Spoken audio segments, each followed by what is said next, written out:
Mi nombre es Hernández Reyes Luis Eric y yo les voy a hablar sobre el tema de la granulometría.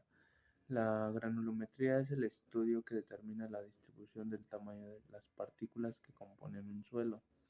Este estudio busca determinar la proporción de diferentes tamaños de partículas en una muestra de un suelo, lo cual nos ayuda a predecir su comportamiento en obras civiles. La granulometría nos permite saber si un suelo es adecuado para cimentaciones, carreteras, terraplenes o filtros. Se realiza principalmente por dos métodos, que es el tamizado para partículas gruesas y la hidrometría para partículas finas. El tamizado consiste en que se seca la muestra y se pasa por una serie de tamices con aberturas normalizadas y se pesa el material retenido.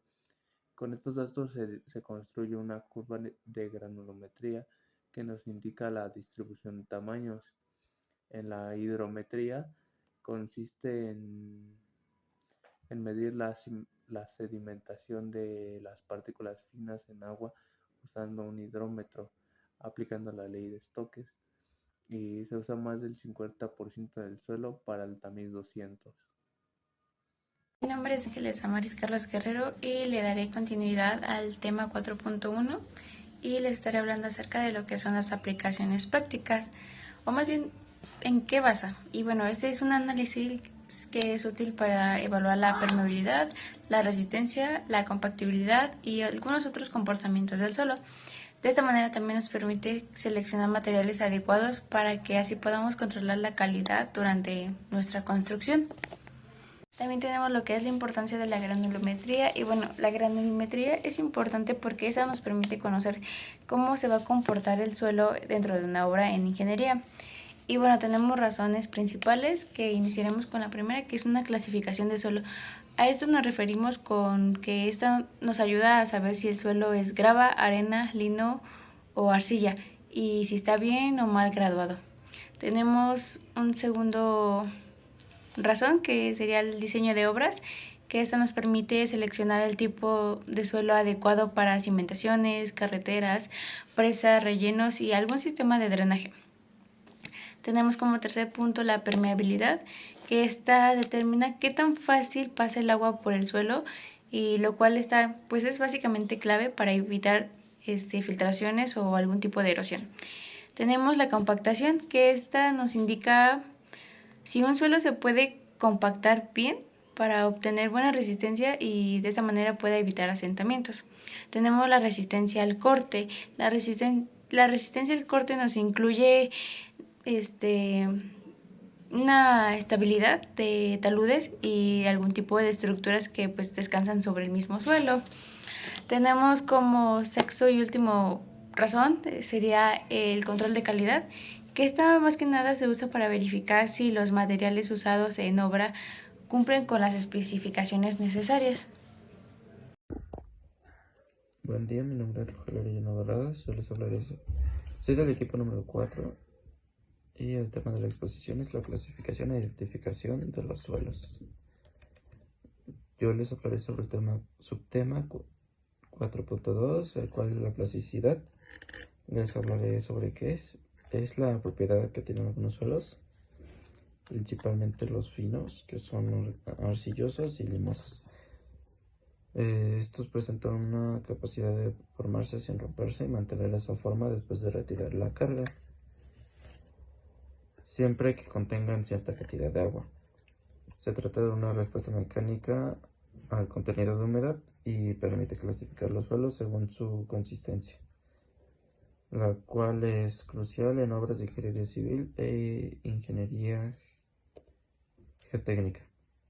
Después les presentaré sobre la carta de plasticidad.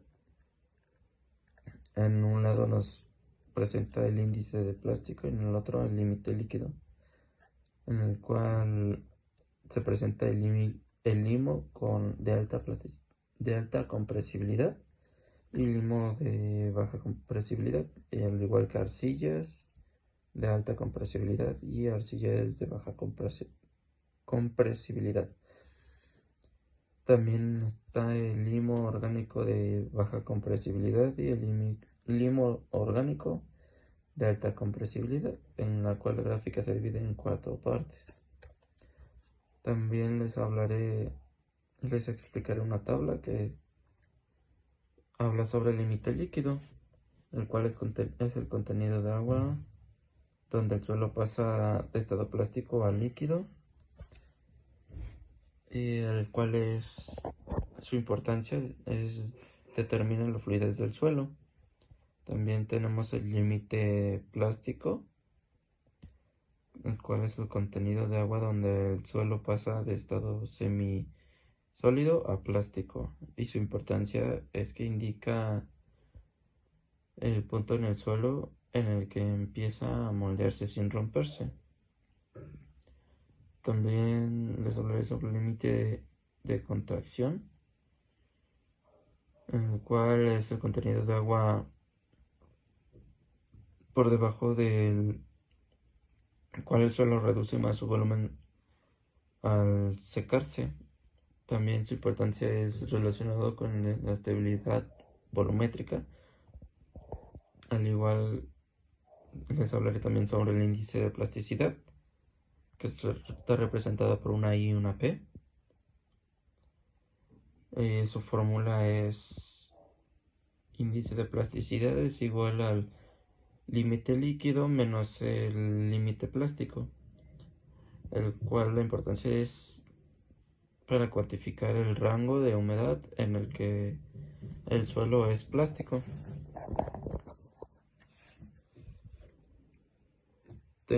Igual les explicaré un ejemplo, que es el ejemplo práctico del cálculo del índice de plasticidad y uso de la carta de plasticidad, en el cual nos presentan los datos de laboratorio obtenidos, que es el límite líquido es del 52% y el límite plástico del 24%. También el contenido natural de humedad es el 30%. Como paso 1 debemos de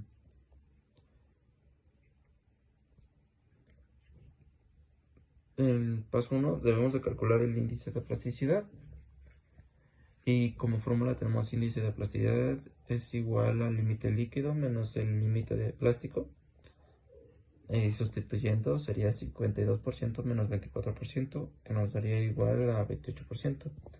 Paso 2, tenemos que clasificar el suelo según su índice de plasticidad,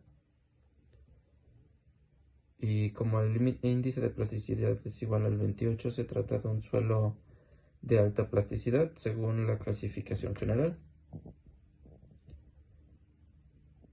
El índice de plasticidad es menor que 7, eso sería baja plasticidad. 7 puede ser menor, igual que el índice de plasticidad, y menor igual que el 17. Esto sería media plasticidad, y el índice de plasticidad mayor que 17 es de alta plasticidad. Como paso 3 tenemos que ubicar el punto en la carta de plasticidad de Casagrande. En el eje X tenemos el límite líquido, que es de 52. En el eje Y tenemos el índice de plasticidad, que es de 28. Se ubica el punto de 52 y 28 en la carta. Este punto cae por encima del límite de la línea A explicada anteriormente en la gráfica, y el cual se clasifica como arcilla. El resultado de clasificación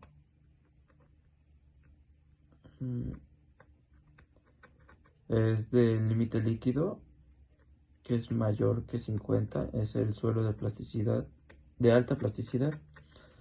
Este punto está por encima de la línea A, entonces el suelo se clasifica como como arcilla de alta compresibilidad. En paso 4 tenemos, este ya es opcional, es calcular el índice de liquidez, el cual la fórmula es índice de liquidez es igual al límite líquido, perdón, el contenido natural de humedad menos el límite plástico sobre el índice de plasticidad. Si lo sustituimos quedaría 30 menos 24 sobre 28. Esto nos daría 6 sobre 28, que en decimales sería 0.21. Esto interpretado sería 0 es menor que el índice de liquidez, que es menor a 1, en el cual el suelo está en estado plástico. Y esto sería todo de mi parte. Mi nombre es José Luis Lugo Ortega y yo les voy a hablar de sistemas de clasificación, en este caso clasificación de fragmentos de roca y clasificación de suelos con base en el sistema SUCS. En el caso de fragmentos de roca, los fragmentos son todo aquello cuyo tamaño está comprendido entre 7.5 centímetros, 3 pulgadas o entre 200 centímetros. Dentro de este rango hay muchas clasificaciones, el cuales ahorita adelante les voy a platicar. Y en el caso de clasificación de suelos con base en el sistema SUCS, que SUCS significa Sistema Unificado de Clasificación de Suelo, son suelos de materiales con partículas de tamaños menores a 7.5. En este caso los menores son de 7.5. Arriba de 7.5 ya cuenta como rocoso. Les voy a hablar de tipos de roca. En tipos de roca hay 3 tipos: ígneas, sedimentarias y metamórficas. En el caso de ígneas son formas solidificadas de magma aventado por ya sea un volcán, etcétera, y que se endurecen y al mismo tiempo generan granito, piedra pómez, obsidiana, entre otros. En el caso de las sedimentarias se forman por fragmentos de rocas, restos de plantas y animales que se comprimen y se compactan como para hacer la acción de grandes presiones. En este caso son piedra caliza, arcilla, yeso, carbón mineral. Un poco más moldeables se podría decir que son este tipo de rocas. En el caso de las metamórficas son piedras ya existentes que son ya sea ígneas o sedimentarias que sufren por un proceso de cambios ya sea por presión, por calor, por químicos que transforman estas rocas a metamórficas, lo cual son mármol, génesis, pizarra, cuarcita, etc. En el caso de tipos de roca ahí son 3 apartados que son chicos, medianos y grandes. En la parte de chicos son mayores de 7.5, como lo habíamos acordado, y menores a 20 centímetros, lo que obviamente por lo que sigue son medianos de 20 centímetros a 75, y los grandes que son de 75 hasta 2 metros o 200 centímetros. Cada subtipo, o sea, cada grandes, medianos o chicos, tiene 6 tipos de identificaciones. Uno de ellos es fragmentos grandes con menores del 10% de otros fragmentos o de suelo. Esta lleva por nomenclatura o símbolo FG, que son del subtipo grandes. Por cada subtipo va cambiando el tipo de letra, en este caso. Si son grandes, FG. Si son medianos, FM. Y si son chicos, FC, que por su letra inicial es como cambia. Y así sucesivamente se ve como en la tabla que les estoy explicando. En el caso de clasificación de suelos con base en el sistema SUCS, los suelos se clasifican como suelos gruesos cuando más del 50% de sus partículas son de tamaño mayor a 0.075 milímetros o que pasen la malla 200, que es la última. Y como suelos finos cuando el 50% de sus partículas o más son de tamaño menor. En este caso la clasificación se hace por finos y gruesos.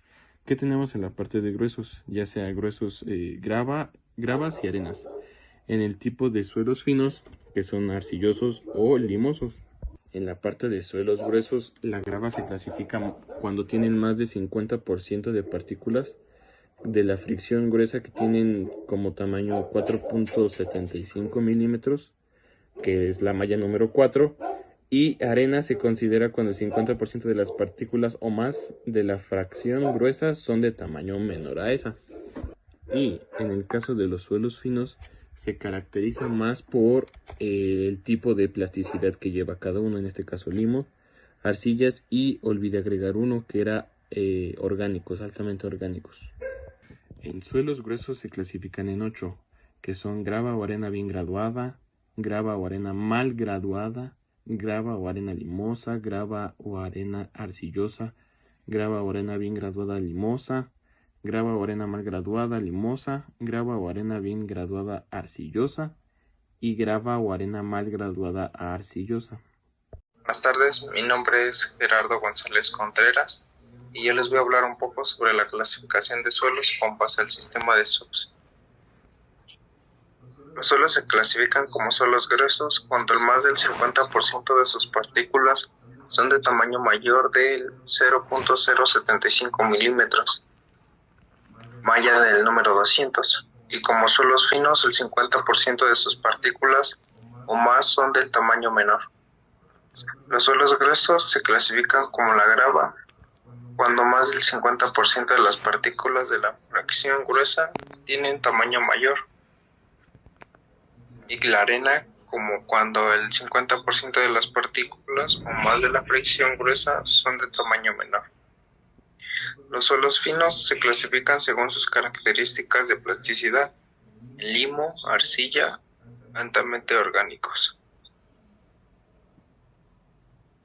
Aquí tenemos una tabla en la cual les podemos mostrar que se representa el tamiz desde el número 3 hasta el número 200. Los suelos finos nos referimos a la arcilla y limos, que son pasantes del tamiz número 200. El suelo grueso nos referimos a la grava y a la arena, que son los contenidos del tamiz número 200 para arriba. Si el porcentaje retenido en el tamiz número 4 es mayor que el pasante del suelo, se clasifica como grava, y el porcentaje con el tamiz número 4 es menor al suelo, es clasificado como arena. Los suelos gruesos contienen, o más bien los que contengan o tengan este producto de suelo grueso, es la grava o arena bien graduada, grava o arena mal graduada, grava o arena arcillosa, grava o arena bien graduada limosa, entre otros. Los suelos finos solamente contienen limos, arcillas y son altamente orgánicos. De antemano es todo. Muchas gracias por su atención.